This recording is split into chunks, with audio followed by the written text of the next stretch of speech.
નમસ્કાર, આપ જોઈ રહ્યા છો વર્ષ 2019ની ચૂંટણી પહેલા સૌથી દમદાર અને સટીક સવાલો સાથેનો ઇન્ટરવ્યુનો કાર્યક્રમ ટુ ધી પોઈન્ટ. હું છું દેવાંશી. આજે આપણી સાથે છે કોંગ્રેસના વરિષ્ઠ નેતા શક્તિસિંહ ગોહિલ. બાપુ, સ્વાગત છે આપનું સંદેશ ન્યૂઝમાં. સૌથી પહેલો સવાલ, 2019 રણટંકાર થઈ ચૂક્યો છે, પણ ગુજરાતમાં અને આખા દેશમાં કોંગ્રેસનું ભવિષ્ય શું લાગે છે? આખરે ભવિષ્ય લોકો નક્કી કરતા હોય છે. હું કોઈ એવો અહંકારી ભાજપના નેતાઓ જેવો નથી કે હું આટલી સીટ આવી વાત કરનારો હું માણસ નથી. હું માનું છું કે લોકતંત્રમાં જનતા જનાર્દન છે. જનતા જે ઈચ્છે તે થાય. એક મોટી અપેક્ષા સાથે 2014માં લોકોએ ભારતીય જનતા પાર્ટીને મત આપ્યા. સપનો કે સોદાગરની જેમ વચનોની લાહણી, ખ્વાબો કી બારિશ, દરેકને એમ લાગે કે ઓહો મેરે અચ્છે દિન, મેરે અચ્છે દિન. અને હવે લોકોને લાગે છે કે અમે તો છેતરાઈ ગયા, અમે તો ઠગાઈ ગયા. એના સામે એક દિલથી માને એ જ બોલે અને બોલે તે કરીને બતાવે એવું નેતૃત્વ રાહુલ ગાંધીજીનું છે. આ 3 રાજ્યોમાં ચૂંટણી થઈ. ચૂંટણી પહેલા એમણે જે કહ્યું હતું તે કરીને બતાવ્યું છે. એટલે હું માનું છું કે દેશની જનતા કોંગ્રેસને આશીર્વાદ આપશે. રાહુલ ગાંધીજીના નેતૃત્વમાં કોંગ્રેસની સરકાર બનશે. કોંગ્રેસને કેમ આશીર્વાદ આપે? કારણ કે પ્રશ્ન શું છે કે સરકાર એમની દેશમાં છે. ગુજરાતની વાત કરીએ તો ગુજરાતમાં વર્ષોથી ભાજપની સરકાર છે. એમણે જે મેનિફેસ્ટો આપ્યો હતો છેલ્લે પણ એક પછી એક ટીક માર્ક કરી રહ્યા છે. અમે આપવાનું કહ્યું હતું, આપ્યું. છેલ્લે આપે છે, પણ આપે છે અત્યારે. છેલ્લે આપતા નથી, આપતા હોવાનો આભાસ ઉભો કરે છે. બોટાદના કૃષ્ણસાગર તળાવમાં ચૂંટણી હોય ત્યારે પાણી આવે અને દેવાંશી ચૂંટણી પૂરી થઈ જાય પછી કંઈ ન હોય. ચૂંટણી આવે ત્યારે મહાસંગમ કેટલા બધા સંતોને ભેગા કરી અને સિદ્ધપુરની નદીમાં નર્મદાના પાણી વહેવડાવ્યા છે એમ કરીને સરસ્વતી સંગમ કરીને કાર્યક્રમ થાય અને એ પછી એ નદીમાં એક ટીપું પણ પાણી ક્યારેય ના આવે. ફિક્સ પગારના કર્મચારીઓને પગાર નથી. એસટી કોર્પોરેશન હોય કે શિક્ષકો હોય કે આંગણવાડીની બહેનો હોય દુખી છે. ખેડૂતની પાસેથી ખેત પેદાશ ચૂંટણી સમયે કહ્યું હતું મિત્ર આપકી લાગત આતી है उसमें 50% जोड़ दो, वो मिनिमम सपोर्ट प्राइस होगी. થયું નહીં. ખેડૂત દુખી છે. અમારી સરકાર હતી, કોઈ તામ ધામ ખોટા દેખાવા વગર 1500 રૂપિયા કપાસનો ભાવ 20 કિલોનો પહોંચ્યો હોય તો સોનિયા ગાંધી અને મનમોહનસિંહજીના નેતૃત્વવાળી કોંગ્રેસની સરકારમાં ગઈ. આજે તમે જુઓ શું પરિસ્થિતિ છે. ડુંગળી પકાવનારો ખેડૂત હશે, બટાટા પકાવનારો ખેડૂત હશે, કપાસ પકાવનારો હશે કે શીંગ પકાવનારો દુખી છે. શિક્ષણનું વ્યાપારીકરણ થઈ ગયું. પ્રાઇવેટ યુનિવર્સિટીના રાફડા ફાટ્યા. આજે મધ્યમ વર્ગનું બાળક, ગરીબનું બાળક જે સરકારી કોલેજમાં જઈને કે મેડિકલ કે એન્જિનિયરિંગમાં જઈને અમારા સમયમાં જે ભણીને આવતા હતા એને પૂછ્યું કેટલા પૈસા થતા હતા. આજે શિક્ષણનું વ્યાપારીકરણ થયું છે. આવા અનેક મુદ્દાઓ છે જેના કારણે કોંગ્રેસને લોકો મત આપશે. આ બધા પ્રશ્નોની તમે વાત કરીએ છેલ્લા 5 વર્ષમાં જ ઉભા થયા અને પહેલા દેશમાં બધું જ સારું હતું. હું ચોક્કસ કહીશ કે જ્યારે દેશ આઝાદ થયો ત્યારેથી જે પરિસ્થિતિ હતી એમાં વર્ષે સુધારો થતો દર વર્ષે. જ્યારે આપણો દેશ આઝાદ થયો, સોયનું નાકું હોય ને જે હોલ પાડવાનો હોય સોયમાં, એ આપણે અહીંયા નહોતો થઈ શકતો. વિદેશ સોય મોકલવી પડતી હતી. આપણો દેશ આઝાદ થયો ત્યારે PL 480 ઘઉં વિદેશથી લાવીને આપણે ખાવા પડતા હતા અને અંગ્રેજોએ લૂંટાય તેટલો દેશને લૂંટ્યો હતો. કોંગ્રેસ સત્તામાં આવી. એવું નહીં કહ્યું કે અંગ્રેજો લૂંટીને ગયા છે એટલે અમે મિત્રો શું કરી શકીએ, આ ખાડા પૂરવાના છે. કોઈનો દોષ નહીં. પસીનો પાડીને મહેનત કરી અને જે દેશમાં સોય નહોતી બનતી ત્યાં હવાઈ જહાજ બનતું થયું. જ્યાં PL 480 બહારથી ઘઉં લાવવા પડતા હતા ત્યાં આત્મનિર્ભર દેશને બનાવ્યો અને સતત પ્રગતિના પંથે જતા દેશને વાતો કરી નોટબંધીની, વાતો કરી GSTની અને બંને મહમ્મદ તગલક જેવા નિર્ણયો સાબિત થયા. પ્રગતિના પંથે જતો દેશ અધોગતિ તરફ જાય એ સ્થિતિ થઈ. 2000 આ તમે જે નોટબંધી અને GST ની વાત કરી, પરિસ્થિતિ શું છે કે નોટબંધી અને GST જો કોંગ્રેસની સરકારે કરી હોત તો કોંગ્રેસ કદાચ સત્તામાં ના હોત. જનતાનો રોષ જોવા મળતો. તો કંઈક તો એવું છે, એ શું છે કે જે લોકોને વિશ્વાસ અપાવે છે નરેન્દ્ર મોદીમાં? એક વાત છે, આપણે ત્યાં કહેવાય છે કે ઘણા વખત તમારું માર્કેટિંગ કેવું છે. માર્કેટિંગના કારણે ઘેર બેઠા નકામી વસ્તુ વેચાઈ જાય અને અમૃતને લોકો સુધી પહોંચાડતા પણ તકલીફ પડતી હોય છે. એટલે જમાનો માર્કેટિંગનો હું માનું છું. જૂઠનો પ્રચાર કરવામાં ક્યાંક અમે નબળા પડતા હોઈશું, પરંતુ સત્યમેવ જયતે, આખરે તો સત્યનો વિજય થતો હોય છે. અને એટલે જ તમે જુઓ, છત્તીસગઢ, મધ્યપ્રદેશ, રાજસ્થાન, એક તરફ ઝાકમઝોળ હતી પૈસાની, એક તરફ સતત માર્કેટિંગ હતું, અને બીજી તરફ શાંત મૌન રીતે લોકોના દિલ સુધી રાહુલ ગાંધી અને કોંગ્રેસ પહોંચ્યા. ત્રણેય રાજ્યોમાં કોંગ્રેસની સરકાર બની અને જે કહ્યું હતું કે હું આ 10 દિવસમાં જો મારી સરકાર બનશે ખેડૂતોનું દેવું નાબૂદ કરીશ, 10 દિવસનું કહ્યું હતું ને 3 દિવસમાં કરી બતાવ્યું. આ કોંગ્રેસ. ભાજપે 2000 રૂપિયા આપ્યા છે, અત્યારે શરૂઆત કરી 6000 આપવાના છે, એ સારું સ્ટેપ છે. હું કહું છું કે ડૂબતો છે એ તરણું પકડે, આપણે ત્યાં કહેવાય છે ને. આજ સુધી એમણે ઉદ્યોગપતિઓના જ માફ કર્યા, પણ જ્યારે રાહુલ ગાંધીજીએ ખેડૂતોના મુદ્દા પર બરાબર કસ્યા અને 3 રાજ્યોના પરિણામ આવ્યા, પગ નીચેથી ધરતી સરકતી લાગી, એટલે એમને ખેડૂત યાદ આવ્યા. એ પણ ક્યારે? 100 દિવસ બાકી ન રહ્યા ત્યારે. અને શું કહ્યું કે હું હપ્તે હપ્તે ચૂકવીશ, માત્ર 2 હેક્ટર વાળાને જ આ ફાયદો છે, તમામ ખેડૂતને નહીં. અને જમીન ટુકડાધારો છે, એટલે 2 હેક્ટર હોય પણ એમાં ઘણા બધા વારસદારો ભેગા થયા હોય, એટલે તમે જુઓ તો એ ખેડૂતના ભાગમાં કશું નથી, માત્ર એક ચૂંટણીલક્ષી ગિમિક છે. આ એક નાટક છે. અને સામાન્ય રીતે આવા નાટકોને જગતનો તાત ન ઓળખે એવું નથી હોતું. તમે શરૂઆતમાં વાત કરી સપનાના સોદાગર, પ્રધાનમંત્રી મોદીની સારી એવી મિમિક્રી પણ કરી. પ્રશ્ન શું છે કે કોંગ્રેસ આ બધું કરે છે તો કોંગ્રેસને ઉલટું નથી પડતું? એ ચોકીદાર ચોર હે કહેવાની શરૂઆત કરી છે, તો સામે એવું ટ્રેન્ડ કરતું થયું કે રાહુલ કા બાપ ચોર હે, એટલે સામે ઉલટું નથી આવે એવું નથી લાગતું તમને? ક્યારે આવે? જ્યારે તમે કાચના ઘરમાં રહેતા હો તો જરૂર આવે. રાહુલ ગાંધીજીના બાપની વાત એટલે કે રાજીવ ગાંધીજીની વાત કરે છે. રાજીવ ગાંધીજી વડાપ્રધાન હતા, આખી દુનિયામાં એની છાપ હતી, મિસ્ટર ક્લીન. ભારતીય જનતા પાર્ટીએ કહ્યું કે રાહુલ ગાંધી બોફોર્સમાં પૈસા ખાઈ ગયા છે. સંસદ સભ્યો કેટલા હતા ખબર? માત્ર 2 ભાજપના. અને એમણે માંગણી કરી કે जेपीसी કરો, joint parliamentary committee. Rajiv Gandhi ने कहा कि आप सिर्फ 2 हो, पर आप विपक्ष में मेरे लिए एक बड़ी स्ट्रेंथ का, विपक्ष के लिए जितना सम्मान मैं दूं उतना ही दे रहा हूं, मैं जेपीसी दे रहा हूं. राजीव गांधीए ज्वाइंट पार्लियामेंट्री कमिटी आपी. જે ભાજપ કહેતું હતું કે રાજીવ ગાંધીએ બોફોર્સમાં પૈસા ખાધા છે, 7 દિવસ સત્તા આપો, અમે બધા પુરાવા લાવીશું. 7 દિવસ નહીં, 7 મહિના નહીં, 7 વર્ષથી વધારે સત્તામાં રહ્યા, એક પુરાવો એવો ના મળ્યો કે આમાં રાજીવ ગાંધીએ રૂપિયો ખાધો હોય. એ લોકો સત્તામાં હતા ભાજપ વાળા, ત્યારે દેશની હાઈકોર્ટે નક્કી કરીને આપ્યું, બધા જ પુરાવા જોયા પછી, કે બોફોર્સમાં 1 રૂપિયો રાજીવ ગાંધીએ નથી ખાધો. અને એક ડગલું હું એનાથી આગળ વધીને કહીશ કે જ્યારે કારગિલનું યુદ્ધ થયું, એ યુદ્ધ આપણે જીત્યા, એ પછી યુદ્ધમાં ભાગ લેનાર એક સૈન્યના વડાએ અંગ્રેજી અખબારમાં એક આર્ટિકલ લખ્યું, એમાં લખ્યું કે ઉસ हाइट और उस ठंड में वॉर हो रही थी, no weapon was working there. કોઈ હથિયાર કામ નહોતું લાગતું. અમે આ યુદ્ધ જીતા એનો શ્રેય આપવો હોય તો માત્ર એક હથિયાર હતું, બોફોર્સ ગન, જે ચાલતી હતી ને અમે જીત્યા. તો કોઈ કહે કે રાહુલ ગાંધી કા બાપ ચોર હે, તો એમણે તો જેપીસી આપી, બધું જ કર્યું હતું.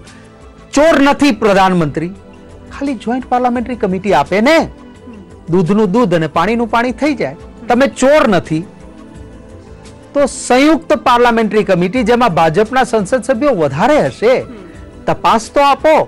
516 કરોડનું રાફેલ હવાઈ જહાજ 1600 કરોડમાં તમે ખરીદો છો અને પ્રાઇસ નહીં બતાएंगे. राम मंदिर वहीं बनाएंगे, तारीख नहीं बताएंगे. राफेल लाएंगे, प्राइस नहीं बताएंगे. अनिल अंबानी को फायदा करवाएंगे. हमारे HAL को हम काम नहीं देंगे. सरकारी कंपनी ने काम नहीं અને અનિલ અંબાણીને વગર ટેન્ડરે કામ. આનાથી મોટી ચોરી બીજી કઈ હોઈ શકે? આગળના 10-15 વર્ષમાં શું કર્યું કોંગ્રેસે? લાવી દેવા હતા ને રાફેલ. લાવ્યા, બધી જ પ્રોસિજર પૂરી કરી અમે. અને અમે સરકારે સમય નથી બગાડ્યો. પ્રધાનમંત્રી મનમોહનસિંહજી અને રક્ષા મંત્રીએ કહ્યું કે જે કમિટી ડિફેન્સની છે એ નક્કી કરે. સમય ગયો એમના ટેકનિકલ બીડમાં ગયો, સમય ગયો એમના ફાઇનાન્શિયલ બીડમાં ગયો. એક દિવસ પ્રધાનમંત્રી કે રક્ષા મંત્રીએ ફાઇલ રોકી નહોતી.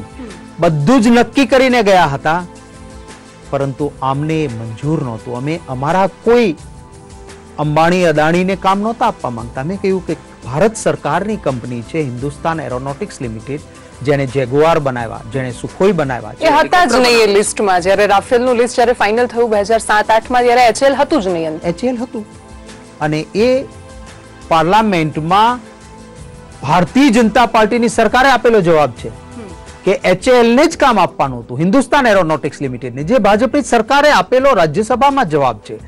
એ પછી મોદી આવ્યા અને હવાઈ જહાજ લેવાના હતા, અહીંયા બનવાના હતા, ટેકનોલોજી ટ્રાન્સફર કરવાની હતી.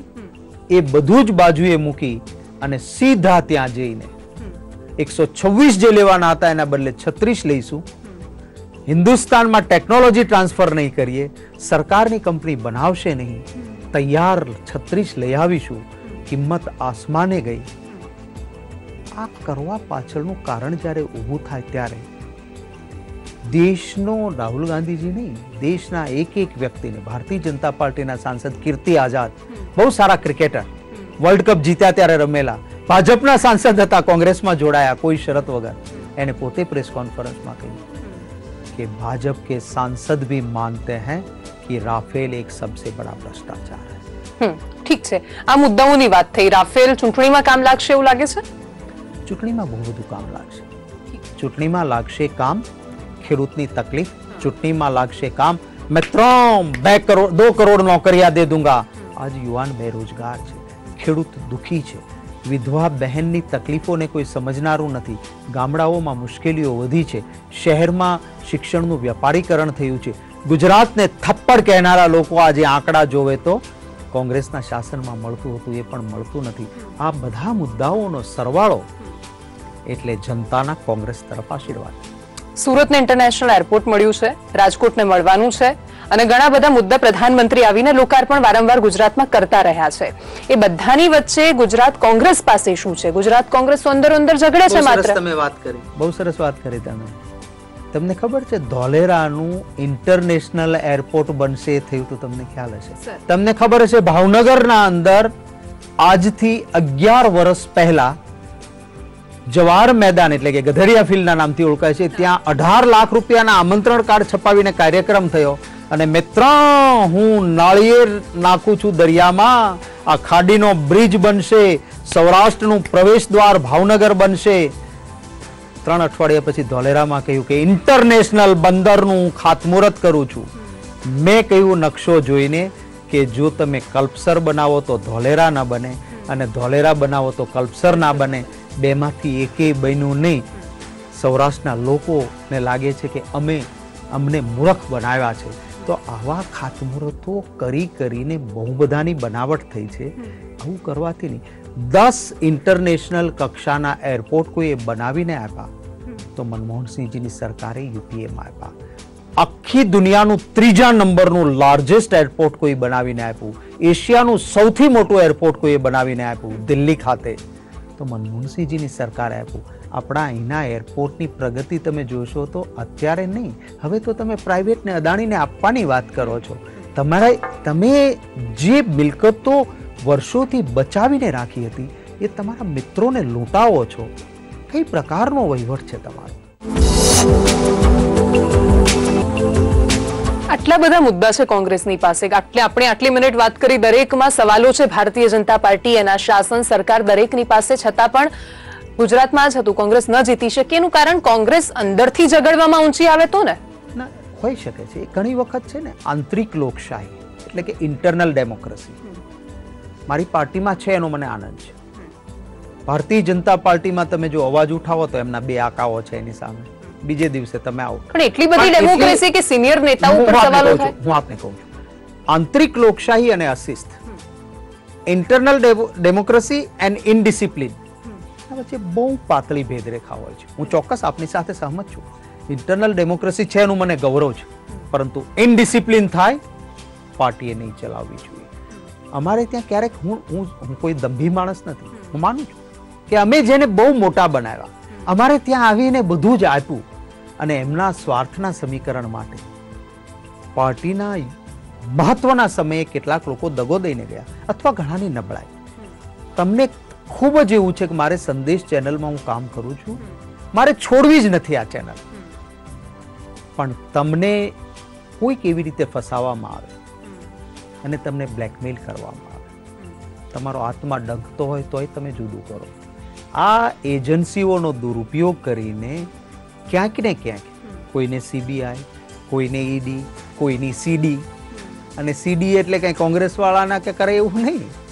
ભાજપમાં થોડું ઘણું આંતરિક લોકશાહી વાળું કોઈ બોલે તો એની પણ સીડી બની હોય અને એ વેચનારા પણ ભાજપના આકાના નેતાના ઈશારે થતું હોય, આવું બહાર આવ્યું છે. એટલે આવા બધા કારણોના કારણે થયું છે. પરંતુ હું ગુજરાતની જનતાના ખૂબ આભાર માનીશ, આપની ચેનલના માધ્યમથી ગુજરાતીઓનો આભારી છું કે બધું જ કર્યું એમ છતાં 81 સીટો અમને જીતીને આપી છે. મને 5-5 વખત વિધાનસભામાં ગુજરાતની જનતાએ ચૂંટીને મોકલ્યો છું. ભલે હું આ વખતની ચૂંટણી હારી ગયો, પરંતુ ગ્યાસુદ્દીન શેખે જે વાત કરી, તમે હારની વાત કરી એટલા માટે આ લાવી દો કે ગ્યાસુદ્દીન શેખે વાત કરી એને શું કહેવાય? ઇન્ટરનલ ડેમોક્રેસી કહેવાય કે પછી ગેરશિસ્ત કહેવાય? ગ્યાસુદ્દીન શેખે કહ્યું હતું કે જે સિનિયર નેતાઓ જાતે નથી જીતી શકતા અમને શું જીતવવાના. બિલકુલ વાત છે. કોઈ કાર્યકરને કહેવાનો અધિકાર છે અને કદાચ હું હાર્યો છું તો કહું છું ને, આજે મારો કોઈ યુવાન ભાઈ છે એ જીતીને આવ્યો છે તો હું એને સ્વીકારું છું કે હા તારી આવડતને હું સલામ કરું. હું 5 વખત હું જીત્યો હતો, માત્ર 32 ધારાસભ્યો જે દિવસે ગુજરાતમાં 182 માંથી ખાલી 32 જીત્યા એ દિવસે હું જીતીનો આવ્યો હતો. પણ એ અહંકાર મારો ન હોય. તો કેમ થયું? બધા સિનિયર નેતાઓ, અર્જુન મોઢવાડિયાની વાત કરીએ આપણે, પૂર્વ મુખ્યમંત્રીઓના જે દીકરા છે, દરેક લોકો હારી જાય, શક્તિસિંહ ગોહિલ જેવા નેતા હારી જાય, એનું કારણ શું રહ્યું? આખરે લોકોના હાથમાં ન્યાય હોય છે, પરંતુ સાથોસાથ ક્યાંક જે લોકતંત્રમાં જાહીજ નથી હોતી એવી વાતો થઈ છે. પરંતુ હું એટલા માટે એ વાતને નથી ઉઠાવતો કે હું હારને સ્વીકારનારો માણસ છું. હું આજે આક્ષેપ કરું કે ભારતીય જનતા પાર્ટીએ જે ન કરવું જોઈએ એવું કર્યું છે ને એના કારણે હું હાર્યો છું, એવી વાત કરીને હું વાત ન ટાળું. હા, જરૂર એ થયું છે. મારા વિસ્તારમાં જઈને તમે પૂછશો લોકોને તો લોકો કહેશે કે જે વસ્તુ લોકશાહીમાં ન થવી જોઈએ એવું થયું છે. એમ છતાં જે ગુજરાતે મને 5 ટર્મ સુધી વિધાનસભામાં કામ કરવાનો મોકો આપ્યો હોય, એમાં એકાદ વખત હાર પણ આવે તો એનો દોષ કોઈના ઉપર આપવાના બદલે શક્તિસિંહ ગોહિલે જાતે લેવો જોઈએ કે મારી કોઈ ખામી હશે, મારી કોઈ કમી હશે. અને કદાચ ઘણા વખત તકદીર હોય છે, મારા તકદીરમાં બિહારમાં કામ કરવાનું લખ્યું હશે. જો હું જીત્યો હોત તો બિહારનો પ્રભારી કે રાષ્ટ્રીય કક્ષા પર આજે કામ ન કરતો હોત. એટલે ઘણા વખત હું તો એવું માનું છું કે ક્યારેક ક્ષણિક લાગે કે અરે રે આ ખરાબ થયું, પરંતુ એ તમને લાંબા ગાળે ફાયદો થવા માટે પણ હોઈ શકે છે. બિહારમાં શું લાગે છે પરિસ્થિતિ? બિહારમાં બિહારીઓની જનતાએ મને ખૂબ પ્રેમ આપ્યો. ગાંધીજીની પણ જન્મભૂમિ ગુજરાત, કર્મભૂમિ બિહાર. મને બિહારમાં કામ કરવાનો રાહુલ ગાંધીજીએ જે ચાન્સ આપ્યો, હું એમનો પણ આભારી છું.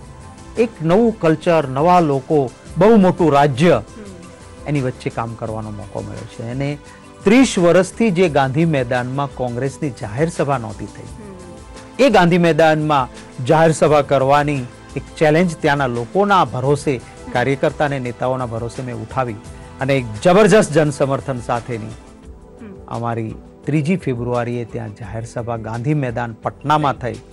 આજે ત્યાં કોંગ્રેસનો કાર્યકરમાં બરાબર જનૂન છે કે yes we can do it. હા, અમે કરી શકીશું. કેટલા લોકો જશે હવે કોંગ્રેસમાંથી ભાજપમાં? ટ્રેન્ડ આવે છે ને કે ચૂંટણી આવે એટલે બધા જતા રહે. આ ટ્રેન્ડ હતો નહીં.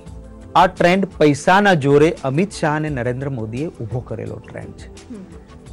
કોઈ ને કોઈ રીતે કાં તો નાણાં અને કાં તો દબાણ, ઈડી, સીબીઆઈ, સીડી, એના જોરે તોડવાનો પ્રયત્ન થાય છે. પરંતુ એ તૂટવાથી ભારતીય જનતા પાર્ટી જેને પોતાની જાતને કેડર બેઝ પાર્ટી કહે કે અમે તો કેડર બેઝ પાर्टी, सिद्धांत की पार्टी है, हमारा चाल चलन और चरित्र पवित्र है.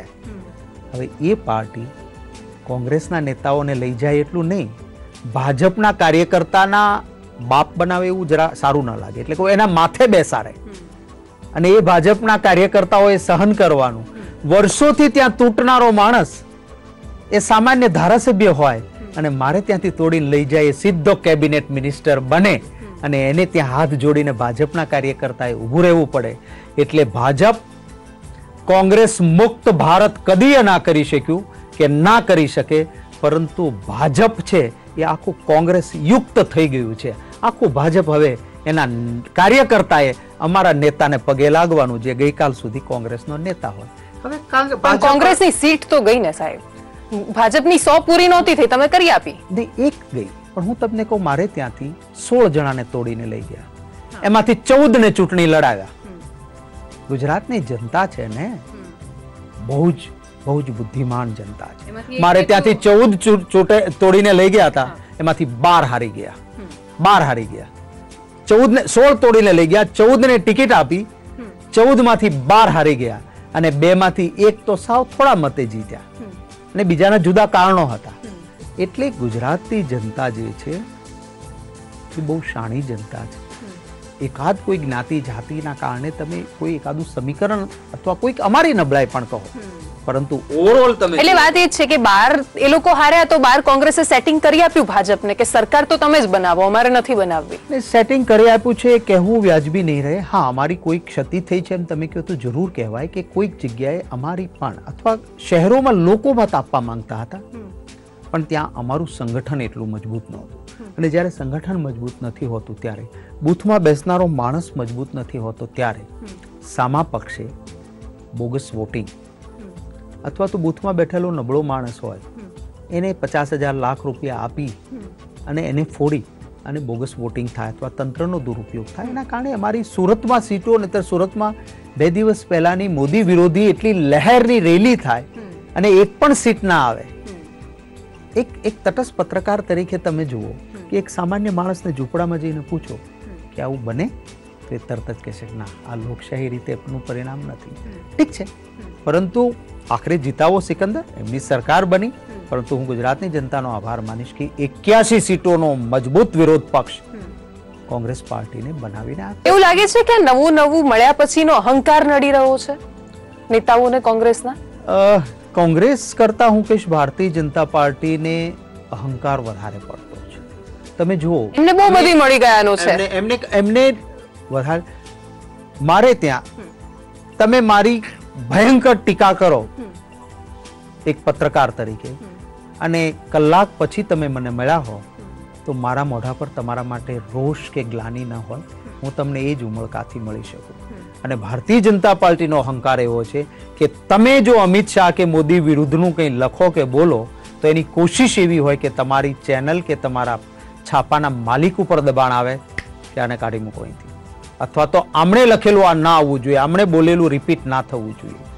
આ અહંકાર છે. હા, અમારે ત્યાં હું કહું છું કે કદાચ કોઈ મિત્રો, મારા મિત્રો પણ હોય તો હું દિલગીરી વ્યક્ત કરું છું, કોંગ્રેસ પાર્ટી લોક સેવામાંથી ઉભેલી, આઝાદી માટે લડનાવામાંથી ઊભી થયેલી પાર્ટી છે અને અહંકાર લોકતંત્રમાં ક્યારેય ન હોઈ શકે.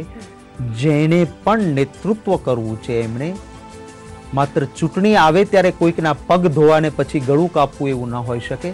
એમણે હંમેશા લોકોના દિલમાં રહેવું જોઈએ અને વિનમ્ર થઈને રહેવું જોઈએ. ગુજરાતમાં કેટલી સીટ? હું ના તો જ્યોતિષી છું, ના હું અમિત શાહ છું કે જે કહું મેં 150 પ્લસ. ના, હું તો આપની ચેનલ મારફત ગુજરાતની જનતાને વિનંતી કરીશ કે આપે બહુ જોયા બહુરૂપીને. રાહુલ ગાંધી એક પાક સાફ નેતા છે, એમના નેતૃત્વમાં સરકાર બને દેશમાં, એ માટે કોંગ્રેસને મત આપો એવું કહીશ. 26 બેઠકો અમે લડીએ અને 26 પર જનતાના આશીર્વાદ મળે. આખરે હાર અને જીત જનતાના હાથમાં છે. છેલ્લો પ્રશ્ન, રાજનીતિમાં એકબીજા માટે સારું કહેવાની આદત રાખવી જોઈએ, કેમ કે અત્યારે તો જે પ્રકારનો માહોલ છે એકબીજાના માટે થઈ શકે એટલી ગંદી વાતો કરે છે. એ બધાની વચ્ચે જો તમારે એવું કહેવું હોય કે ભારતીય જનતા પાર્ટીના આ નેતાઓ જે સારું કામ કરે છે અથવા સારા છે અથવા સિદ્ધાંતવાદી છે ગુજરાત ભાજપના, તો કોનું નામ લેશો? હું ચોક્કસ મારા અનુભવ સાથે કહું છું.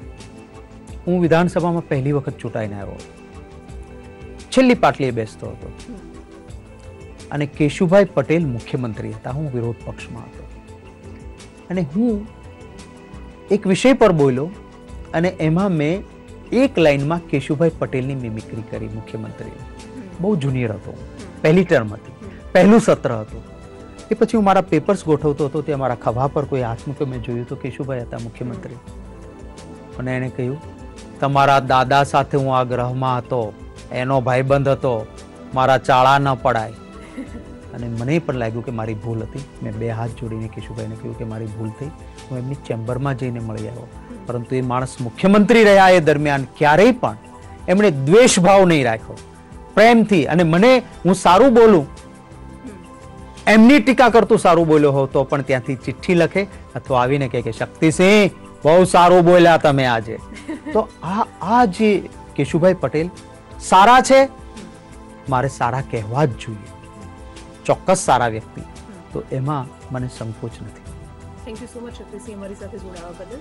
તો આજે વાત કરી શક્તિસિંહ ગોહિલ સાથે. ફરી મળીશું એક નવા વ્યક્તિત્વ સાથે. નમસ્કાર.